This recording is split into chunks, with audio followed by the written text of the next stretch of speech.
Yabanda lesizwe. Lo uMr Gumede uhlushwa inkinga yokubanda kwesithi ye-toilet since sekungena ubusika.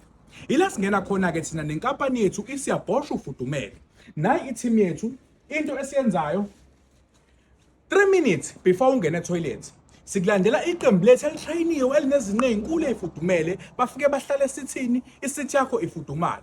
That time ufika uzohlala esithini isithi sishisa bhe. Ngiyabonga kakhulu kwiqembu isiyabhosha ufudumele. Yazi sengibhosha ngifudumele kanjani. Ezisiyabhosha ufudumala asigcini ngokusiza abantu kuphela siphinde sivule namathuba omsebenzi. Sithanda ukudlulisa ukubonga inkampani isiyabhosha ufudumali ngokusiza amathuba omsebenzi njengosisi abapakishile abanezinqa ezinkulu. Osisi abanezinqe ezinkulu maningi ama-responsibility even i-tissue nje yezinqe ezinkulu iyabiza i-tissue and i-tissue edingakalayo ukusindabisa izinqe ezingaka iba nkulu kakhulu.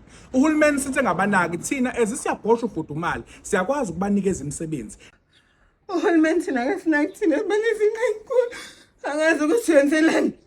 Siyacela ukuthi usithinte enambeni yethu ka-WhatsApp 073 46 71 71. Siyakwazi futhi ukuthi sikuthumelele lezi ngqe ngophepha usifike la ukhona